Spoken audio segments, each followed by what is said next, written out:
Halo teman-teman, pengen tahu sejarah singkat tentang Candi Ijo? Ayo kita ikuti bersama.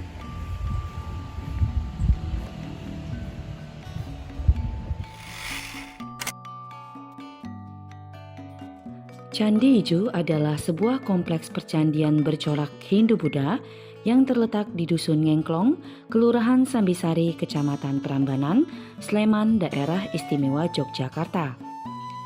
Harga tiket masuk ke dalam Candi Ijo yaitu Rp7.000 untuk wisatawan Indonesia dan Rp15.000 untuk wisatawan mancanegara. Candi Ijo berada 4 km arah tenggara dari Candi Ratu Boko atau kira-kira 18 km di sebelah timur kota Yogyakarta. Posisinya berada pada lereng bukit dengan ketinggian rata-rata 425 meter di atas permukaan laut. Candi ini diperkirakan dibangun antara abad 850 sampai dengan 900 Masehi pada masa pemerintahan Raja Rakai Pikatan dan Rakai Kayuwangi dari Kerajaan Medang atau sering disebut dengan Kerajaan Mataram kuno. Nah, teman-teman tahu nggak sih kenapa dinamakan dengan Candi Ijo?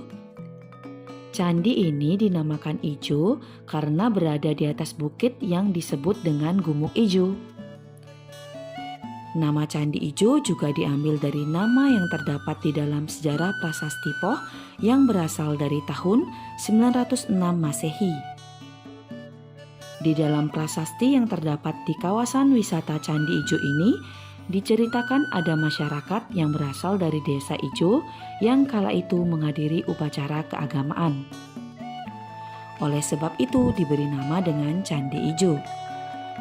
Dan secara keseluruhan, kompleks candi ini merupakan teras-teras berundak dan terdiri dari 17 struktur bangunan candi yang tersebar pada 11 teras.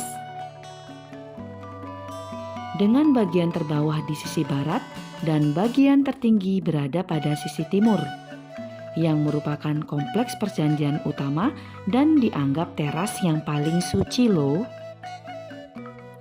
Di bagian barat juga terdapat reruntuhan bangunan candi yang masih dalam proses ekskavasi dan belum dipugar.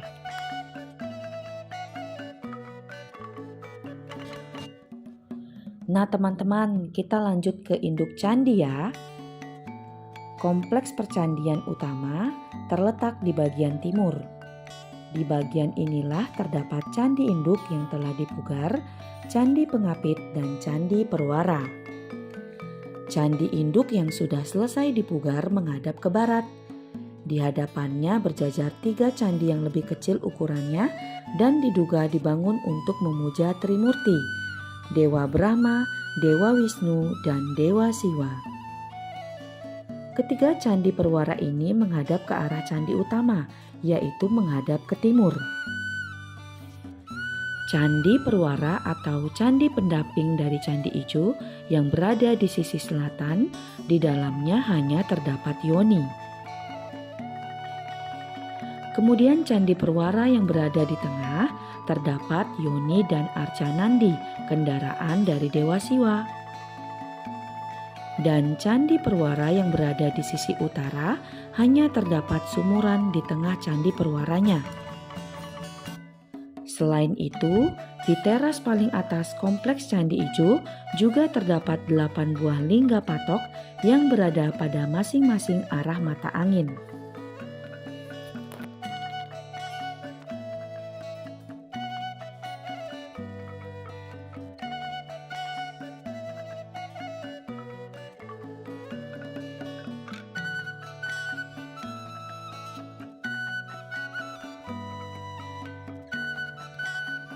Nah, ini nih yang paling utama. Bangunan Candi Induk yang berdiri di atas kaki candi dan berdenah dasar persegi 4. Pintu masuk ke ruang dalam tubuh candi terletak di pertengahan dinding sisi barat. Diapit 2 buah jendela palsu, yakni relung gawang jendela, tetapi tidak tembus berlubang pada ruang di dalamnya. Pada dinding sisi utara, timur, dan selatan Masing-masing terdapat 3 relung yang dihiasi ukiran kalamakara. Relung yang tengah lebih tinggi dari 2 relung yang mengapitnya. Relung-relung ini kini kosong. Diduga mungkin dulu pada relung-relung ini pernah terpasang arca.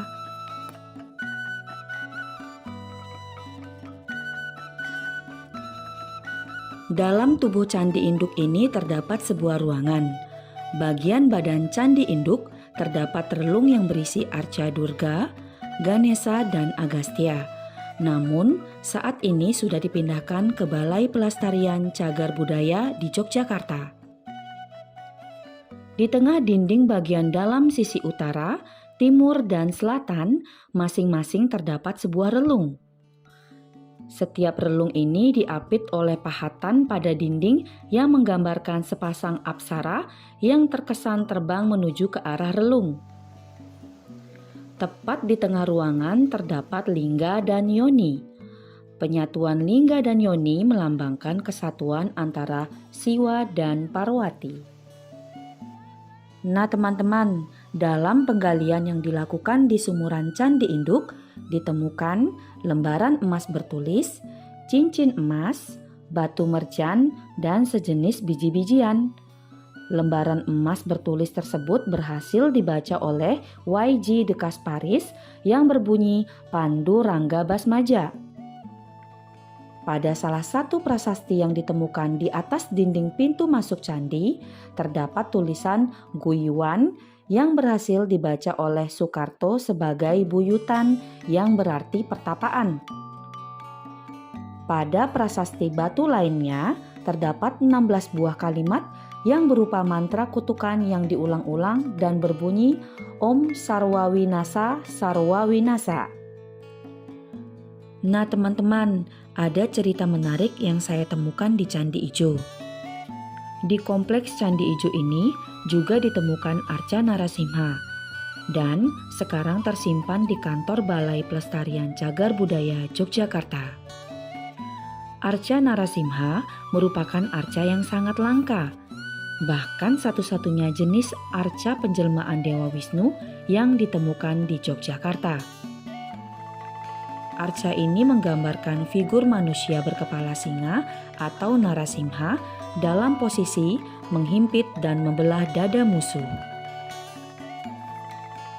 Adegan yang digambarkan merupakan bagian cerita dari Narasimha Awatara yang menggambarkan penjelmaan Dewa Wisnu dalam upaya untuk membebaskan dunia dari kekejaman Raja Hiranyakasipu. Raja ini mendapat anugerah dari Dewa Brahma berupa kekuatan tidak dapat dibunuh baik oleh dewa, manusia maupun binatang, tidak dapat dibunuh pada malam atau siang hari, di dalam atau di luar rumah, di darat, udara, dan di air, serta tidak dapat dibunuh oleh senjata apapun. Kesaktian tersebut membuat Hiranyakasipu sombong dan ingin menguasai dunia.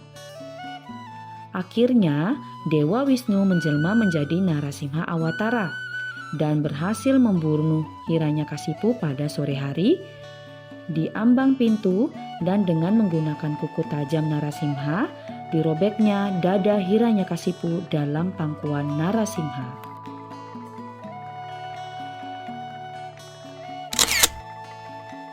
Halo teman-teman, jangan lupa like, subscribe, and share.